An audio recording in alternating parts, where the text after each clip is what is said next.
आज का है। ये तो शॉर्ट आंसर में सारे आ रहे थे। असली क्वेश्चन जो है ये पेपर में आ सकता है आप लोगों को वेव्स एंड ऑसिलेशंस में, और आता भी रहता है। क्वेश्चन है डिफाइन, ये कल भी क्वेश्चन चलेगा। Define simple harmonic motion, define simple harmonic motion, define simple harmonic motion. Simple harmonic motion को पढ़ोगे आप हमेशा SHM। क्या पढ़ोगे? SHM। बार बार हमें लिखना है, बार बार पढ़ना है। SHM stands for give the geometrical interpretation of, give the geometrical interpretation of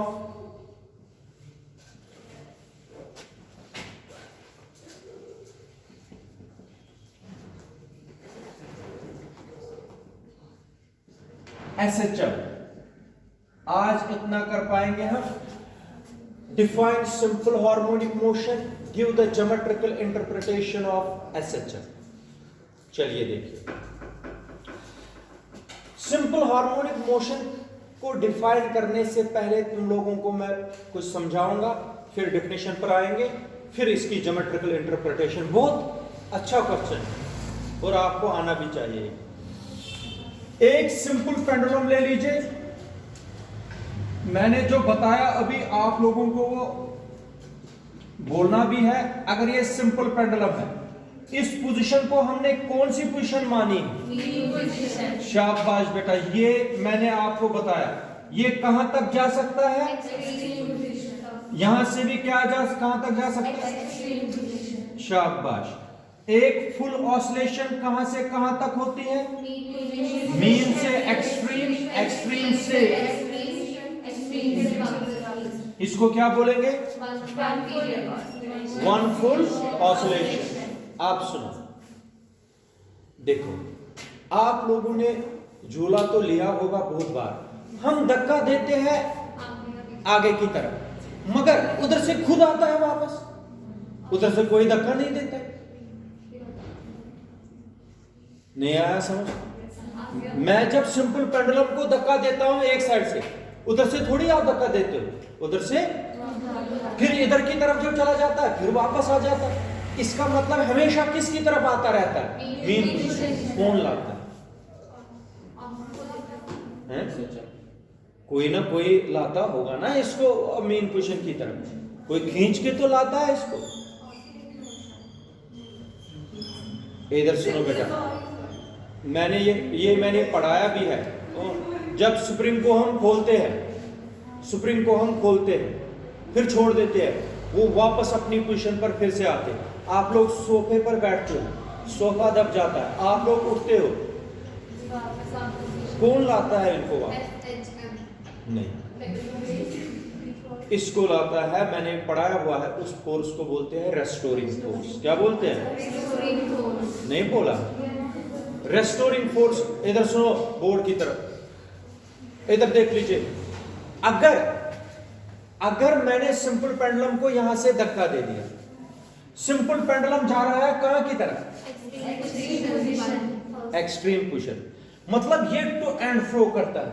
about it is under the effect of restoring force, under the effect of restoring force इसको खींचता रहता है। वही रेस्टोरिंग फोर्स फिर लास्ट में रुक जाता है। मतलब ये इधर चला जाता है लेकिन अंदर की ओर कौन खींचता है इसको? इसलिए a simple harmonic motion is a periodic motion, या a simple harmonic motion is a special type of periodic motion in which particle moves to and particle moves about it is under the effect of। अब फिर मुझे आगे बढ़ानी, इधर definition खत्म नहीं होती, मुझे आगे भी बढ़ानी है डेफिनेशन। पहले तुम लोग बोलो सारे। It is a special type of periodic motion in which a particle moves about it is under the effect of the restoring force, इधर सुनो सारे, the restoring force acting on the particle, acting on the body is directly proportional to the restoring force acting on the body or particle is directly proportional to its displacement. इसका मतलब क्या हुआ? अभी आप लोग बोर्ड की तरफ सारे देखो, अगर तुम लोग देख लीजिए, अगर हम धक्का ज्यादा देंगे दूर तक, आप लोग देख लीजिए झूला आप लोग दूर तक ले सकते हो जब ज्यादा फोर्स लगाए, जितना डिस्प्लेसमेंट ज्यादा होगा उतनी तेजी से ही वापस आएगा। इसका मतलब तेज वापस कौन लाता है? जितना सिंपल पेंडुलम दूर जाएगा, दूर जाने का मतलब मीन पोजीशन से जितनी एक्सट्रीम पोजीशन ज्यादा बनेगी, इसका मतलब डिस्प्लेसमेंट क्या बन गया? डिस्प्लेसमेंट ज्यादा तो अंदर की तरफ ज्यादा तेजी से आएगा, वापस की स्लो आएगा। इसका मतलब जितना ज्यादा डिस्प्लेसमेंट किससे डिनोट किया? शाबाश, वाई से। जितना ज्यादा डिस्प्लेसमेंट उतना ही ज्यादा रेस्टोरिंग फोर्स, जितना कम डिस्प्लेसमेंट रेस्टोरिंग फोर्स भी क्या, इसलिए हम बोलते हैं, याद रखना क्या बोलते हैं, the restoring force acting on the body is directly proportional to the displacement. Displacement कहां की तरफ है? रेस्टोरिंग फोर्स उसके, इसलिए यहां पर नेगेटिव साइन, इसलिए यहां पर F is directly proportional to Y with a negative. This means restoring force is always in the opposite direction of restoring force. Restoring force is always in the opposite direction of displacement. Shabash. F is equal to F minus KY minus where K is constant of proportionality and is called force constant या spring constant. क्या बोलते हैं? Force constant और spring constant. क्या बोलते हैं इसको? Force constant और स्प्रिंग कांस्टेंट। ये मैंने वर्क पावर एनर्जी में डिफाइन करके दिया आप लोगों को। फोर्स कांस्टेंट और स्प्रिंग कांस्टेंट किसको बोलते हैं? के को। ओ इधर देखो सारे, के को क्या बोलते हैं? फोर्स कांस्टेंट और स्प्रिंग कांस्टेंट। शाबाश बेटा। अब देखो पीरियड, ये सिंपल हार्मोनिक मोशन की डेफिनेशन क्या बनेगी पूरी। A simple harmonic motion is a special type of periodic motion in which a particle or a body moves to and fro, to and fro or back and forth about its mean position under the effect of restoring force acting on it. Acting on the restoring force acting on the body is directly proportional to the displacement of the body. That is, F is directly proportional to Y. Here the negative sign indicates that restoring force is opposite to the shabash. F is equal to minus KY. K is constant of proportionality and is called force constant और spring constant. चलो ये बता दीजिए यहाँ तक, फिर मैं आप लोगों को ज्योमेट्रिकल इंटरप्रिटेशन समझाऊंगा। Simple harmonic motion is a special type of periodic motion in which the body moves to and fro about its mean position under the effect of restoring force acting on it. The restoring force acting on it is directly proportional to the displacement of the body, and F is directly proportional to Y with the negative sign, and here negative sign indicates that restoring force is always opposite to the displacement by the body, and F is equal to minus K by here. K is force constant or spring constant. समझ आया कि नहीं? इसको क्या बोलते हैं? Simple harmonic motion. शाबाश। अब मैं ज्योमेट्रिकली समझाऊंगा सिंपल हार्मोनिक मोशन का मतलब क्या है। ज्योमेट्रिकली समझाने के लिए सब ध्यान से देखो बोर्ड की तरफ, ये तुम लोगों को ही करना है असली क्वेश्चन। इधर देखो, एक सर्कल लेना है, ठीक है, इसको बोलते हैं, याद रखना, इसको बोलते हैं सर्कल ऑफ रेफरेंस। क्या बोलते हैं? Circle of reference. कौन सा सर्कल बोलते हैं? Circle of reference. Circle of reference. इसके दो डायमीटर्स ड्रा करने हैं, दो डायमीटर्स ड्रा कर दीजिए, हॉरिजॉन्टल एक और एक वर्टिकल। इसको O रखिए, ये x, x डैश, y, शाबाश बेटा ऐसे। इस सर्कल का जो रेडियस है वो a रख दीजिए। कितना रेडियस है? आप सुनिए, मान लीजिए कोई बॉडी या कोई पार्टिकल मूव कर रहा है इस सर्कल पर इन एंटी क्लॉकवाइज डायरेक्शन। किस डायरेक्शन में? Anti clockwise. कौन? कोई भी पार्टिकल या कोई भी बॉडी इस सर्कुलर पाथ पर चल रही है in anticlockwise. Let at any instant the particle is at point P। कहां पर है? P से O तक कितनी डिस्टेंस होगी फिर? A, क्योंकि radius of the circle will be same. ठीक है, समझ आया कि नहीं? अब this angle is theta and theta is equal to omega t. ये मुझे कल भी जरूरत पड़ेगा। थीटा किसके बराबर रखना है? Omega T. आप लोग फिलहाल ले लीजिए थीटा। थीटा मैं बाद में समझाऊंगा, ओमेगा टी के बराबर रखना है। अब यहां से आप लोग दो परपेंडिकुलर ड्रा कर सकते हैं, एक एक्स एक्सिस पर और एक कर दीजिए। ये जो y एक्सिस पर आप लोगों ने परपेंडिकुलर डाला, ये 90 डिग्री का एंगल है। अगर ये थीटा है, ये भी थीटा है, क्यों? अल्टरनेट एंगल्स है। थीटा ये भी थीटा। अगर यहां पर मैंने PM परपेंडिकुलर डाला, इस पर PN डाला, अब आप लोग समझो, अच्छी तरीके से समझ लीजिए। ये मैंने मान लीजिए OP है, इसकी प्रोजेक्शन अगर पड़ेगी x एक्सिस पर, प्रोजेक्शन का मतलब शैडो। अगर इस पेन की प्रोजेक्शन पड़ेगी किस पर? वो कहां तक पड़ेगी? O से N तक। कहां तक? OP की प्रोजेक्शन अगर पड़ेगी, प्रोजेक्शन को यहां पर बोलते हैं फुट ऑफ परपेंडिकुलर। क्या बोलते हैं? फुट ऑफ परपेंडिकुलर कहां पर पड़ेगा? N पर। इस पर फुट ऑफ परपेंडिकुलर कहां पर? इधर देखो, इन अदर वर्ड्स, अगर इस OP की प्रोजेक्शन हम देखेंगे अलोंग x एक्सिस, कहां तक पड़ेगी? और प्रोजेक्शन अगर OP की देखेंगे अलोंग y एक्सिस, कहां तक पड़ेगी? याद रखिए, अगर आप लोग x एक्सिस पर समझा रहे हो तो अलग चीज है, y एक्सिस पर समझा रहे हो तो अलग पॉइंट है। यहां से हम लेंगे ये डिस्टेंस, क्योंकि हमने डिस्प्लेसमेंट लिया है, ये डिस्टेंस लेंगे हम y। क्या लेंगे? आप सुनो, इसमें 4 स्टेप है। 4 स्टेप में मुझे समझाना है आप लोगों को। स्टेप फर्स्ट, तुम लोगों को पता है, मीन पोजीशन से एक्सट्रीम पोजीशन, एक्सट्रीम पोजीशन से mean position, extreme position, extreme position से फिर से, इसको बोलते हैं वन फुल ऑसिलेशन। और जो वन फुल ऑसिलेशन करेगा under the effect of restoring force, उसको बोलते हैं सिंपल हार्मोनिक। चलो समझो, इधर देखो सारे, इस पार्टिकल को बोलते हैं रेफरेंस पार्टिकल। क्या बोलते हैं? जो जिस सर्कल पर चलता है इसको बोलते हैं सर्कल ऑफ। आप सुनो, अच्छी तरीके से जवाब देना, ऐसे तुक्का नहीं लगाना। ये अगर ये P है, ये पॉइंट क्या है? P।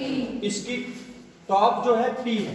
अगर मैं ऐसे करूंगा, P कहां पर पहुंचेगा? N पर नहीं। आप देखो, P कहां पहुंचेगा? तुम लोग बोलते हैं N पर। अगर ये वॉच की मान लीजिए नीडल है, ये इधर देखो, अगर मैं ये लाइन, ये तो A है, यहां पर A कितना बनेगा? इसको छोड़ो, ये तो फुट ऑफ परपेंडिकुलर है। ये P में अगर यहां पर ऐसे शुरू करूंगा, कहां से शुरू कर रहे हैं? X से। कहां से? P कहां पर पहुंचा दिया? अब यहां से शुरू करना है आप लोगों को चलना। स्टेप फर्स्ट में अगर P यहां पर है, कहां पर है? सोच समझ के जवाब दे दो, ऐसे नहीं। ये M कहां पर होगा उस वक्त? P पर। हैं? O पर। एक मिनट, M। हाँ, M कहां पर होगा उस वक्त? देखो नहीं ना आया समझ, मुझे पता है। इधर सुनो, P नीचे नीचे आ रहा है, P अगर P यहां पर होगा, फुट ऑफ परपेंडिकुलर यहां होगा। अगर P यहां होगा, फुट ऑफ परपेंडिकुलर यहां होगा, नहीं होगा। अगर यहां होगा तो फुट ऑफ परपेंडिकुलर कहां पर होगा? कहां पर होगा? कब? जब P x पर होगा। जल्दी बताओ, P कहां पर होगा? x पर। तो फुट ऑफ परपेंडिकुलर कहां पर होगा? हाँ, आप देखो, पहला स्टेप है when the particle moves from x to y, x to ओ बाहर देख रहे हो, इधर मैं पढ़ा रहा हूं। कहां से कहां चलना है आपको? कहां से कहां? आप सुनो, जब आप लोग चलोगे कहां से? इधर देखो सारे, पहले आप लोग मान लीजिए यहां पर पहुंचे, पहले आपकी प्रोजेक्शन कहां पर थी? जब आप कहां थे? अब यहां पर पहुंच गए, प्रोजेक्शन कहां पड़ेगी? यहां पर पड़ेगी प्रोजेक्शन? नहीं पड़ेगी। जब यहां पर पहुंचेंगे प्रोजेक्शन कहां पड़ेगी? इसका मतलब हो गया जब P पर पहुंचेंगे तो प्रोजेक्शन कहां पहुंचेगी? प्रोजेक्शन O से कहां की तरफ जा रही है? M तक। अच्छा, अब अगर P यहां पर पहुंच गया फिर प्रोजेक्शन यहां पर पहुंचेगी। जब आप यहां पर पहुंचे प्रोजेक्शन यहां पहुंचे, जब Y पर पहुंचे तो प्रोजेक्शन कहां गई? हाँ, नहीं आया अभी सबको समझ। मैं बता रहा हूं, when the particle moves from, when the reference particle moves from कहां से कहां? It is projection moves from। खुशी समझ आया कि नहीं? कहां से कहां जाएगी वो? कब? When the particle moves from x to y, it is projection moves along। शाबाश, this is step number first. This is step number। अब इधर देखो, प्रोजेक्शन गई O to Y, बिल्कुल ठीक, चलते जाओ। अब देखो, when the particle moves from Y to x dash, Y to वापस आ रहा है, समझो। जब पार्टिकल यहां पहुंच गया प्रोजेक्शन यहां आएगी। जब पार्टिकल यहां पहुंच गया प्रोजेक्शन यहां पर आएगी। जब यहां पर, जब x डैश पर पहुंचेगा प्रोजेक्शन, इसका मतलब हो गया जो ये शैडो थी ना, आप यहां पर चल रहे थे, आप यहां से यहां चल रहे थे, आपकी शैडो पता है कहां चली गई? O से। अब आप वापस आ रहे हो यहां से, आपकी शैडो पता कहां जा रही है? Y to आ गई वापस। शाबाश बेटा, अंडरस्टैंड कर रहे हो? आप देखो, अब कहां से कहां चलना है आपको? x dash to y dash. जब आप यहां पर पहुंचोगे प्रोजेक्शन यहां आएगी। जब यहां पहुंचोगे प्रोजेक्शन यहां, O टू पहुंच गए आप y डैश पर, आप लोगों की शैडो या प्रोजेक्शन, ठीक है। आप वापस कहां से कहां? y डैश टू, ये कहां जाएगी? y dash two. अब आप लोग बेटा सारा देखो, कहां से चलना शुरू कर दिया था आप लोगों ने? O से, पहले x से। आप लोगों की प्रोजेक्शन कहां गई? फिर आप लोगों ने इसका मतलब मेरी बात सुनो, जब आप लोगों ने कंप्लीट वन सर्कल किया, क्या किया? आपकी प्रोजेक्शन ने क्या किया? One full oscillation. नहीं आया समझ? मैं बता रहा हूं, when you complete one circle, then your projection completes one full oscillation. This is the geometrical meaning of क्या? Simple harmonic motion. ये याद रखना, इसी को बोलते हैं geometrical interpretation of क्या? When you complete one full circle, then your perpendicular makes one full oscillation on one of the diameters. on अगर आप लोग ऐसे चलोगे, ऐसे देखोगे, इसमें भी ऐसे हो, हमने ऐसे देखा, तो इसको बोलते हैं ज्योमेट्रिकल इंटरप्रिटेशन ऑफ। जब आप लोगों ने एक साइकिल चल के गए किस पर? सर्कल ऑफ रेफरेंस पर, आप लोगों की प्रोजेक्शन ने क्या कंप्लीट किया? among one of the diameters. Among One of the diameters. this is the geometrical interpretation of simple harmonic motion. मगर ये लिखना है पेपर में आप लोगों को when the particle moves from x to Y. then its projection moves from O to Y. ये 4 steps लिखने हैं. Then finally you have to write the simple harmonic motion is when the particle moves along the circular path, then it is projection makes one complete oscillation, one complete simple harmonic motion among One of the diameters. one of the diameters. This is the geometrical interpretation of